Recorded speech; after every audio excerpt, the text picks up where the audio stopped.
नमस्कार दोस्तों, कैसे हैं आप। एक बार फिर से रविकांत मित्र पाठी हाजिर हैं आपके साथ। और आज के हमारे वीडियो का टॉपिक है हिंदी के पद्य साहित्य का इतिहास। इसके पहले हम लोगों ने एक वीडियो बनाया था जिसमें हिंदी के गद्य साहित्य का इतिहास आप लोगों ने हमारे साथ पढ़ा था, और आज मैं लेके आया हूं हिंदी पद्य साहित्य के इतिहास के बारे में दो शब्द आपसे बात करने के लिए। बहुत लंबा वीडियो हमारा नहीं होगा, और आप लोग प्लीज़ जो लोग भी हमारे सेशन को लाइव देख रहे हैं वो तो मुझे जानते हैं अच्छी तरीके से। मैं रविकांत मित्र पाठी युग्निमा सीनियर सेकेंडरी स्कूल का एडमिनिस्ट्रेटिव ऑफिसर हूँ, साथ साथ मैं प्रवक्ता हिंदी भी हूँ यहाँ पे। लेकिन जो लोग भी आज हमारे इस लाइव सेशन में नए जुड़े हैं या फिर जो लोग भी हमारे इसको वीडियो के थ्रू देख रहे हैं, उन सभी से रिक्वेस्ट करूंगा प्लीज हमारे चैनल को सब्सक्राइब कर लीजिएगा, क्योंकि बहुत ही अच्छी बहुत ही शानदार जानकारियां आपको हमारे वीडियो के साथ मिलने वाली हैं। और मैं लगातार मेरे चैनल पे आप देख सकते हैं बहुत सारी जानकारियां मैं आप लोगों के लिए डेली ढूंढ के लाता रहता हूं। तो आज जो हमारा टॉपिक है कक्षा 9, 10, 11, 12 या इसके ऊपर के भी जो लोग तैयारी करने वाले लोग हैं, टीटी की तैयारी कर रहे हो, सीटीटी की तैयारी कर रहे हो, या जहां कहीं भी जनरल हिंदी के पेपर्स आते हैं, उन सभी जगहों के लिए बहुत ही कारगर वीडियो होने वाला है ये हमारा आज का सेशन। तो फिर एक बार फिर से स्वागत करते हैं, आइए चलते हैं अपने वीडियो को लेकर के। तो मैं बात करूंगा आज पद्य की। पद्य किसे कहते हैं? तो ऐसी कोई भी रचना जो छंदबद्ध हो। पहला चीज, छंद दो तरह के होते हैं, वार्णिक छंद होते हैं और मात्रिक छंद होते हैं। एक जिसमें वर्णों का बंधन करके उनको गेयता दी गई हो, या जिसमें मात्राओं को इस तरीके से बांधा गया हो कि उसमें सुंदरता आ गई हो, वो गाया जा सकता हो या उसको प्रेम पूर्वक पढ़ा जा सकता हो। तो छंदबद्ध कोई भी रचना जिसमें लय हो, ताल हो या तुकबंदी हो, ऐसी रचना को हम लोग पद्य कहते हैं। यानी छंद, लय, ताल और तुकबंदी से युक्त कोई भी रचना हम लोग पद्य कहेंगे। और जो हमारा पद्य है इतिहास, ये सन 743 ईस्वी से शुरू होता है और वर्तमान तक चला आ रहा है। अंग्रेजी के हिसाब से देखा जाए, अभी हम लोग का 2020 चल रहा है जब हम अपना वीडियो बना रहे हैं, तो 743 ईस्वी से चल के आ रहा है और अभी 2020 तक हम लोग पहुंचे हैं। तो ये बहुत ही लंबा कालखंड बीता है हमारे पद्य साहित्य के साथ। और हमारे इतिहासकारों ने इस पूरे पद्य खंड को 4 भागों में विभाजित किया है। इस इतिहास का जो पद्य खंड का जो विकास गाथा है, इसको 4 सीढ़ियों में इन्होंने बांटा है, जिसमें सबसे पहली सीढ़ी हमारी आती है आदिकाल।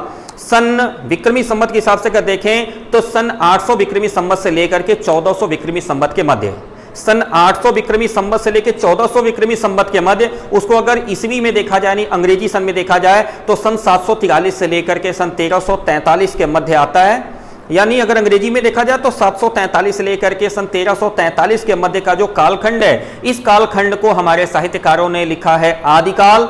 इस आदिकाल के बाद आता है हमारा भक्तिकाल, या इसको पूर्व मध्यकाल भी कुछ लोग कहते हैं। साहित्यकारों की अपनी भाषा है, कुछ लोगों ने इसे पूर्व मध्यकाल कहा है, लेकिन विशेषतः पद्य साहित्य के इतिहास से देखा जाए तो इसका नाम भक्तिकाल आता है। और जिसका कालखंड प्रारंभ होता है 1400 विक्रमी संवत से लेकर के 1700 विक्रमी संवत के मध्य। यानी 1400 पे हमारा आदिकाल खत्म होता है, उसके बाद से भक्तिकाल प्रारंभ होता है और ये चल के आता है 1700 विक्रमी संवत तक।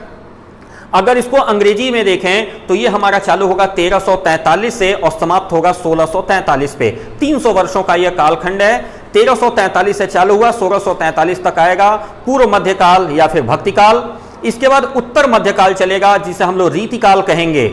उत्तर मध्यकाल यानी रीतिकाल, जिसकी समय सीमा निर्धारित होगी सन 1700 विक्रमी संवत से लेकर के 1900 के मध्य, क्योंकि 1700 पे खत्म हुआ था हमारा पिछला भक्तिकाल। तो रीतिकाल प्रारंभ होगा सन 1700 से और ये जाएगा 1900 तक। यानी अगर इसको अंग्रेजी में देखें तो सन 1643 से शुरू होता है और 1843 ईस्वी के मध्य ये 200 सालों का हमारा उत्तर मध्यकाल कह लेंगे, या फिर पद्य साहित्य के दृष्टिकोण से देखेंगे तो रीतिकाल कहलाएगा, ये संपूर्ण होता है। और 1843 के बाद से इसे हम लोग आधुनिक काल शुरू करते हैं। यानी 1843 कह लीजिए या विक्रमी संवत 1900 कह लीजिए, यानी विक्रमी संवत 1900 के बाद का काल, यानी अंग्रेजी के हिसाब से अगर देखा जाए तो सन 1843 के बाद का काल ये आधुनिक काल कहलाता है। तो इसको एक बार फिर से देखिए, हमारी स्क्रीन पे आ जाएगा लाइन से, आप इसको पूरी तरह से देख सकते हैं। तो ये हमारे पद्य का जो इतिहास है, इसके इतिहासकारों के द्वारा, जो हमारे पद्य साहित्य के जो विद्वान रहे, इनके द्वारा इस कालखंड का विभाजन है। अब आइए एक एक करके इसको हम लोग पढ़ते हैं। तो सबसे पहले हम लोग देखेंगे अपना आदिकाल, जो कि अंग्रेजी के हिसाब से देखा जाए, क्योंकि अंग्रेजी को हम लोग ज्यादा देखते समझते हैं। हाँ, कभी कभी क्वेश्चन पूछता है विक्रमी संवत के हिसाब से, तो आपको याद होना चाहिए कि ये सन 800 से प्रारंभ होकर के सन 1400 विक्रमी संवत के मध्य का जो कालखंड है उसे हम लोग आदिकाल कहते हैं। अंग्रेजी के हिसाब से सन 743 से लेकर के सन 1343 के मध्य का जो काल होता है उसे हम लोग आदिकाल कहते हैं। अच्छा, ये जो हमारा कालखंड है ना, ये छोटे छोटे राज्यों में बटा हुआ था। छोटे छोटे बहुत सारे राजा हुआ करते थे। राजाओं के आश्रयी कवि हुआ करते थे और उन कवियों के जिम्मेदारी थी कि अपने राजा की प्रशंसा गाना। ज्यादातर राजाश्रयी कवि होने के कारण आदिकाल की जो भी रचनाएं हैं वो ज्यादातर राजाओं की प्रशंसा में लिखी गई हैं, उनके शक्ति और सामर्थ्य का वर्णन किया गया है और ज्यादा से ज्यादा रचनाओं में अतिशयोक्ति अलंकार की भरमार मिलती है, यानी बढ़ा चढ़ा के वर्णन किया गया है। अच्छा, जो इसमें वर्णन किया गया उसके कुछ प्रमुख पॉइंट्स हैं जिसको हम लोग नोट करते चलेंगे साथ साथ। आप हमारे वीडियो को जहां चाहे वहां पॉज करके इसको नोट भी कर सकते हैं, मैं आपको साथ साथ पूरा कंटेंट बगल में देता चलता हूं। तो आश्रयदाता राजाओं की प्रशंसा, यह पहला विषय था हमारे आदिकाल का कि जिन राजा ने हमें आश्रय दिया है उनकी प्रशंसा में कुछ गीत, कुछ मुक्तक, कुछ छंद, कुछ दोहे लिखे जाने चाहिए। उसके बाद आते हैं सामूहिक राष्ट्रीयता की भावना का अभाव दिखाई देता है। यहां पे सामूहिक राष्ट्रीयता नहीं दिखाई देती। आदिकाल की जो भी रचनाएं हैं उसमें एक व्यक्ति यानी एक हमारा राजा केंद्रित होता है, उसी के बगल बगल पूरी रचनाएं चलती हैं। हाँ, बल्कि युद्धों के बड़े सुंदर और सजीव वर्णन दिखाई देते हैं। उस समय के जो युद्ध है ना, उन युद्धों का बड़ा सुंदर और सजीव वर्णन इन पद्य खंडों में दिखाई देता है। वीर रस के साथ साथ श्रृंगार का प्रयोग हुआ है, यह आदिकाल की बहुत बड़ी विशेषता है। वीर रस के साथ साथ श्रृंगार रस का प्रयोग वीर आदिकाल में हुआ है और इसके साथ साथ ऐतिहासिक वित्रों में जो कल्पना है इसका भी प्रचुर प्रयोग दिखाई देता है। जो ऐतिहासिक तथ्य हैं उसमें कल्पनाशीलता का बहुत प्राचुर्य प्रयोग मिलता है, बहुत ज्यादा कल्पना शक्ति मिलती है। तो ये कुछ विशेषताएं हैं हमारे आदिकाल की। दो तरह की रचनाएं मिलती हैं आदिकाल में, एक तो प्रबंध काव्य के रूप में, दूसरे वीर काव्य। अब प्रबंध काव्य क्या है? जैसे दलपति विजय ने लिख दिया खुमार रासो, चंद्रवरदाई ने लिख दिया पृथ्वीराज रासो, सारंगधर ने लिख दिया है हमीर रासो, नल सिंह ने लिख दिया है विजयपाल रासो। ये सब के सब प्रबंध काव्य हैं। जबकि वहीं पे जगनिक ने लिखा है परमाल रासो। इसका जो आलखंड है इसको आप वीर गीत के रूप में देख सकते हैं। इसके अलावा केदार भट्ट हैं जिन्होंने जयचंद्र प्रकाश लिखा है, ये भी अपने आप में वीर काव्य है। मधुकर हैं जिन्होंने जय मयंक लिखा है या जस चंद्रिका लिखी है, ये वीर काव्य हैं। इसके साथ साथ कुछ और प्रसिद्ध जो मिलता है वो आलखंड क्या है? महोबा के दो प्रतिष्ठित वीर आल्हा और उदल, इनकी प्रशंसा में जो लिखे गए हैं वो सब के सब आलखंड कहलाते हैं। जो आदिकाल के जो ग्रंथ हैं इनकी जो भाषा है वो बहुत ही ज्यादा परमार्जित नहीं है, लेकिन संस्कृत के और कुछ प्राकृत भाषा के शब्द इनके पास मिलते हैं। इसके अलावा अरबी, फारसी और पंजाबी के अपभ्रंश भी पर्याप्त मात्रा में उपलब्ध है। यहाँ पे दोहा, त्रोटक या चौपाई छंदों में ज्यादातर रचनाएं की गई हैं। तो ये आदिकाल की विशेषता है, इसको हम लोग समझ सकते हैं। आगे चलते हैं पूर्व मध्यकाल, यानी जिसे हम लोग भक्तिकाल कहते हैं। भक्तिकाल को या पूर्व मध्यकाल कह लीजिए, सन 1343 से लेकर के 1643 के मध्य। अब इस कालखंड में यह हुआ है कि मुसलमानों का राज्य प्रतिस्थापित हो जाने की वजह से जो छोटे छोटे राजा थे, जो छोटी छोटी रियासतें थी, वो धीरे धीरे खत्म हो गए। जब ये छोटे छोटे राजा खत्म हुए तो इनके जो आश्रयी कवि थे इनका भी धीरे धीरे सफाया होना शुरू हो गया। अब वे निकल के आए जिन्होंने परमपिता परमेश्वर को श्रेष्ठ माना, यानी उस ईश्वर को श्रेष्ठ मान करके रचनाएं प्रारंभ हुई जिन्होंने हम सभी को बनाया है, न कि उस राजा को ईश्वर मानना। यानी राजा को, एक व्यक्ति को ईश्वर मान के जो रचनाएं हो रही थी वो रचनाएं धीरे धीरे बंद होने लगी। तो जो भक्ति काल आया, इस भक्ति काल में दो धाराएं फूटी। एक हो गई निर्गुण भक्ति धारा और दूसरी हो गई सगुण भक्ति धारा। निर्गुण भक्ति धारा का मतलब होता है, गुण का मतलब होता है उत्पत्ति। एक ऐसा परमात्मा जो कभी उत्पन्न नहीं हुआ, जो कभी मरेगा नहीं, जिसका रंग रूप रेखा कोई आकृति नहीं है, जो सब जगह व्याप्त है, जहां अनुभव करोगे वहीं मिल जाएगा, ऐसी सोच रखने वाले निर्गुण भक्ति धारा के हो गए। और जहां पे हमने ये सोचा कि नहीं, जो परमात्मा है वो पीतांबर पहने होगा, जो परमात्मा उसकी चार भुजाएं होंगी, जो परमात्मा मुकुट लगाए होगा वो ऐसे सुंदर होगा, तो ये जो चीजें थी वो सगुण भक्ति धारा में चली गई। जिन्होंने एक आकृति, एक सुंदर प्रतीक का आश्रय मान के रचना करना शुरू किया वो सगुण भक्ति धारा में चले गए, और जिनकी आकृति का ज्ञान नहीं था, जो सर्वव्यापी ईश्वर को लेकर चल रहे थे, वो चले गए निर्गुण भक्ति धारा में। निर्गुण भक्ति धारा फिर आगे चल के दो भागों में विभाजित होती है। एक होती है ज्ञान मार्गी शाखा और एक हो जाती है प्रेम मार्गी शाखा। जिसमें ज्ञान दिखाई देता है, ईश्वर के प्रति आपको समायोजित करने की भावना दिखाई जाती है, वो ज्ञान मार्गी शाखा है। अब संत कबीर हैं, नानक जी हैं, संत रविदास हैं, ये लोग ज्ञान मार्गी शाखा का प्रतिनिधित्व करते हैं। जबकि वहीं पे मलिक मोहम्मद जायसी हैं, ये प्रेमाश्रयी शाखा में चले जाते हैं। क्यों? क्योंकि राजकुमारों राजकुमारियों का जो ऐतिहासिक वर्णन है श्रृंगार के साथ, ये करने वाले मलिक मोहम्मद जायसी।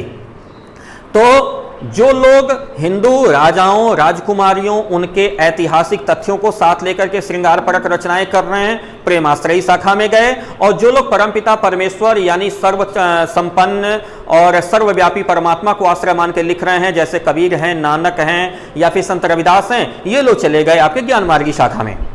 अब आते हैं दूसरी तरफ, यानी जो हमारी सगुण भक्ति धारा है, जैसा कि मैंने बताया उसमें आकृति मान के चलते हैं। तो सगुण भक्ति धारा को भी दो भागों में विभाजित किया हमारे इतिहासकारों ने।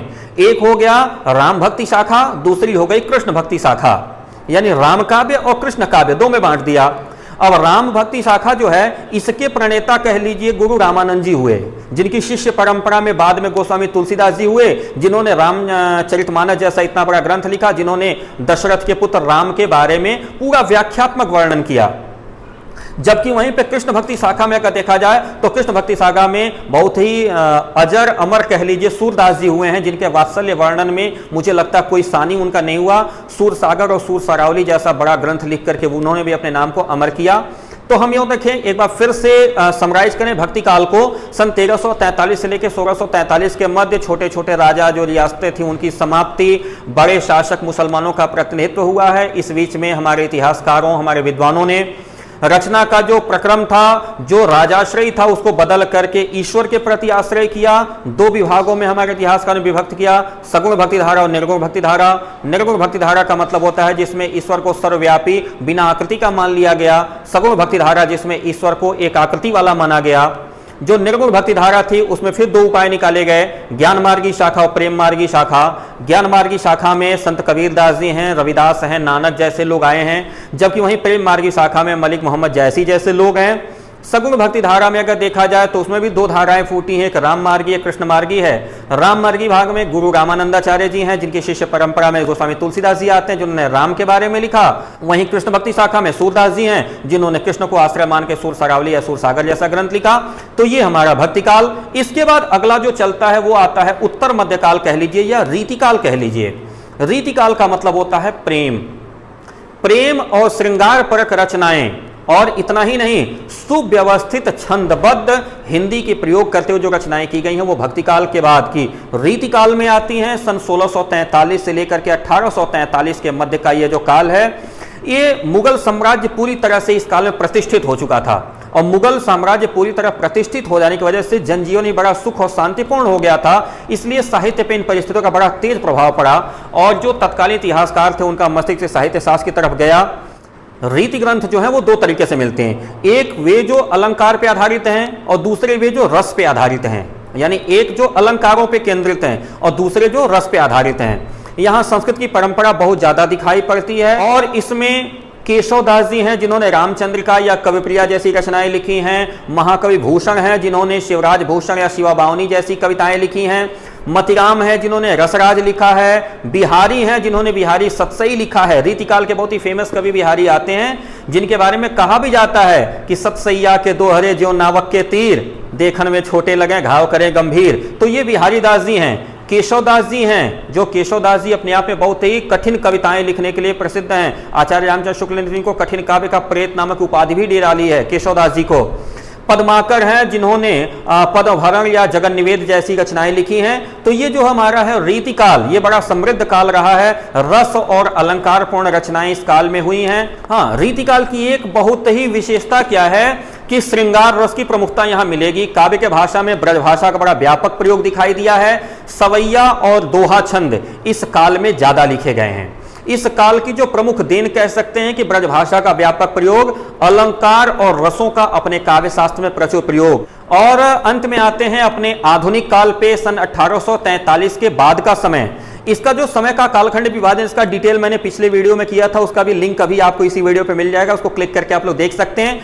तो हमारे वैज्ञानिकों ने, वैज्ञानिक मैं फिर से इसलिए कहूंगा क्योंकि क्रमबद्ध ज्ञान को विज्ञान कहते हैं, हमारे जो साहित्यकार हैं इन्होंने डे टू डे जिस तरह से इसका काउंटिंग किया ना वो वैज्ञानिक से कम नहीं है। और 1843 के बाद का जो आधुनिक काल का समय है, इसको हमारे हिंदी साहित्य के जो साहित्यकार हैं इन्होंने इसको कुल 4 कालखंडों में विभाजित किया है, जिसमें सबसे पहला नाम आता है भारतेंदु युग का। भारतेंदु हरिश्चंद्र आधुनिक साहित्य के जन्मदाता भी माने जाते हैं। और रीतिकाल में कवियों का जो नाता था ना वो सामान्य जनजीवन से बड़ा कट चुका था। भारतेंदु जी ने इस संपर्क को दोबारा जनता से जोड़ने का प्रयास किया।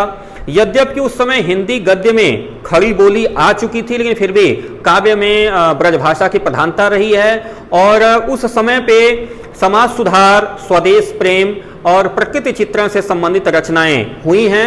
अगला आता है हमारा द्विवेदी युग, महावीर प्रसाद द्विवेदी जी के नाम से चलता है। हिंदी साहित्य के खड़ी बोली विकास का सबसे समृद्ध काल है ये, और इस समय बड़े जोरों से चला है हिंदी साहित्य के खड़ी बोली का आंदोलन। अयोध्या सिंह उपाध्याय, हरिऔध मुकुटधर जी हैं, लोचन प्रसाद पांडे हैं, रामनरेश त्रिपाठी हैं, इन सारे लोगों ने रचनाएं इस कालखंड में की हैं। इसके बाद आगे मैं आपको बहुत अच्छी तरह बताऊं कि अयोध्या सिंह उपाध्याय, हरिऔध जी का प्रिय प्रवास और मैथिली शरण गुप्त जी का साकेत नामक महाकाव्य इसी कालखंड में लिखा गया है। अगला आता है छायावादी युग। क्योंकि उस समय तक हमारा देश अंग्रेजों के चंगुल में फंस चुका था, इसलिए लोगों के मन में कल्पना शक्ति थोड़ी सी घर कर रही थी। इसका सीधा सा प्रभाव हमारे कवियों की लेखनी पे भी दिखाई दिया है। वैयक्तिक अनुभूति की प्रबलता है, सौंदर्य की भावना, श्रृंगार और प्रेम का वर्णन, प्रेम की वेदना, करुणा, ये सारी चीजें छायावाद में दिखाई देती हैं। जयशंकर प्रसाद हैं, सूर्यकांत त्रिपाठी निराला हैं, सुमित्रा नंदन पंत हैं, महादेवी वर्मा हैं, इन सारे लोगों की रचनाएं छायावाद के बड़े प्रमुख स्तंभ में गिनी जाती हैं। प्रधानतः छायावाद जो है मुक्तक गीतों का युग है। ये मुक्तक जितने भी गीत हैं ये गेय हैं और संगीतात्मक हैं। चित्रमयी कल्पना और भावनात्मक लक्षणा से युक्त इनकी रचनाएं छायावाद में मिलती हैं। और इसके बाद अंतिम आता है प्रगतिवादी युग। द्विवेदी युग की जो वृत्तात्मकता थी, वृत्तात्मकता का मतलब होता है साहित्य रचना का जो क्लिष्टता थी, आदर्श और नैतिकता इतनी ज्यादा थी कि उससे लोगों के मन में थोड़ा सा विद्रोह उत्पन्न हुआ है, और छायावाद की कल्पना का समावेश लेकर के ये प्रगतिवादी युग आगे लिखा गया है। छायावादी कविता की सूक्ष्मता भी इसमें दिखाई देती है, और द्विवेदी युग की जो साहित्य रचना है वो भी इसमें दिखाई देती है। और इसमें स्थूल जगत की वास्तविकता की तरफ हमारे कवियों की लेखनी लौट पाई है। साम्यवाद को आधार बना करके रचनाएं हुई हैं। शिवमंगल सिंह सुमन हैं, नागार्जुन हैं, ऐसे लोगों ने इस काल में अपनी रचनाएं की हैं। और इस काल की सबसे बड़ी विशेषता जो है ये भावना प्रधान विचार और क्रांति की ज्वाला इन रचनाओं में दिखाई देती है। यानी इस काल की सबसे बड़ी विशेषता ये रही है कि भावना प्रधान जो हमारी रचनाएं हुई हैं, और इन रचनाओं में समाज का यथार्थवादी चित्रण हुआ है। जो साम्यवाद है उसके साथ साथ सहानुभूति और विद्रोह का भी कुछ हद तक चित्रण दिखाई देता है, और जनमानस का दृष्टिकोण स्पष्ट रूप से परिलक्षित होता है। तो यह है हमारा प्रगतिवादी युग। तो इस तरह से हमारे हिंदी पद्य साहित्य के इतिहास को संक्षेप में हमने देखा, और अगले वीडियो में फिर हम लोग आगे भी इसी तरह की रचनाओं को लेकर के आगे बढ़ते रहेंगे। आप लोग हमारे साथ लगे रहिएगा। रविकांत त्रिपाठी। और हाँ, मैंने अभी बताया था ना, हिंदी गद्य साहित्य के इतिहास का वीडियो भी मैंने इसके पहले बना रखा है, उसका लिंक भी यहीं आपको सामने मिल जाएगा। आप यहाँ से उसको क्लिक करके उसे भी देख सकते हैं। और यदि आप कुछ स्पेशल हमसे चाहते हैं तो प्लीज उसको आप हमारे कमेंट बॉक्स में दे सकते हैं, मैं उसे भी सॉल्व करने का प्रयास करूंगा। तो फिर चलते हैं, जल्दी ही मिलेंगे नए वीडियो के साथ। Ravikant Tripathi, administrative officer, lecturer Hindi, युग निर्माण इंटरमीडिएट कॉलेज देवरिया खास देवरिया। नमस्कार, सत श्री अकाल, जय हिंद।